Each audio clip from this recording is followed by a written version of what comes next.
નમસ્કાર મિત્રો, વિડીયોમાં તમારું સ્વાગત છે। કુદરત કેવી રીતે વીઠી છે તે આપણે જોઈ શકીએ છીએ કે જ્યાં જો ત્યાં વરસાદ પાણી ને પૂરના સમાચાર આવી રહ્યા છે, ત્યારે મનુષ્યને કુદરતી આફતનો સામનો કરવો પડ્યો છે। ત્યારે પૂરા ઉત્તરખંડમાં ભારે વરસાદને કારણે બાઢ જેવી સ્થિતિ ઉત્પન્ન થઈ છે અને લોકો ગભરાઈ ગયા છે। નદી નાળાઓ બધા ઉત્પાદ મચાઈ રહ્યા છે।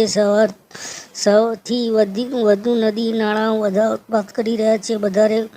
સર્વથી વધારે ડરવાનો વાળો સીન ગંગોત્રી ધામમાં છે, જ્યાં ભાગીરથીનો વહાણ એટલો બધો વધી ગયો કે એના આગળ પણ આપણે લાચાર છીએ। તે પાણી વહી રહ્યા છે। છેલ્લા 3 દિવસથી ગંગોત્રી ધામમાં ભારે વરસાદને પૂર જેવી સ્થિતિ ઉત્પન્ન થઈ છે।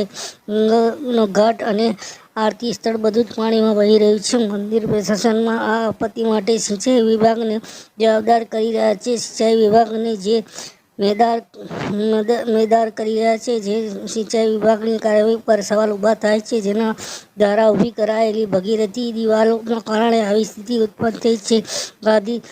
ગંગોત્રી ધામમાં હાલ આજે એવી સ્થિતિ ઉત્પન્ન થઈ છે કે લોકો પોતાની જાણ બચાવવા માટે હોટલ અને દુકાનો અને ઘરની બહાર આવતા જોઈ રહ્યા છો। ગઈકાલ રાત્રે શિવાનંદ આશ્રમનો 90% જેટલો ભાગ ગંગામાં વહી ગયો, જેના કારણે લોકો ડરનો માહોલ ઊભો થયો છે। બચાવ દળની ટીમ અને એનડીઆરએફ ટીમ લગાતાર રેસ્ક્યુમાં અને ખડે પગે ઊભી છે કે આ ઉત્તરાખંડ છે, ઘરે બી કોઈ બી અનહોની સર્જાઈ શકે તેમ છે। ભગીરથ નદી અને બીજી નદીઓ પણ રૌદ્ર રૂપે વહી રહી છે। આ દ્રશ્ય આ વિડીયોમાં જોઈ શકો છો કે ગંગોત્રી ઉપર રૌદ્ર રૂપ દેખાઈ રહ્યું છે। ભગીરથ નદીમાં પણ આવી જ સ્થિતિ છે। ભગીરથના વહેણમાં આનંદ કુટીર આશ્રમનો ગઢ અને સુરક્ષા દિવાલ પણ પાણીમાં વહી ગયા હતા, જેને મંદિરોની પગથિયાથી તે જોતજોતામાં પાણી આશ્રમ સુધી પહોંચી ગયું, જેના કારણે સાધુ સંતોને રેસ્ક્યુ કરાયું અને બહાર કઢાયા। ગંગા કિનારે રહેલા નિકેતન આશ્રમ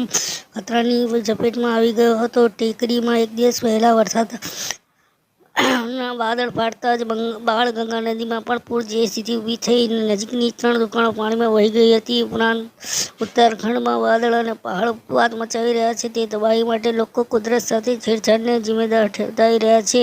આ વિડીયો તમને કેવો લાગ્યો? લાઇક અને શેર કરો। વિડીયો ઓનલાઈન માધ્યમથી લેવામાં આવ્યો છે। આપનો દિવસ શુભ રહે। ધન્યવાદ।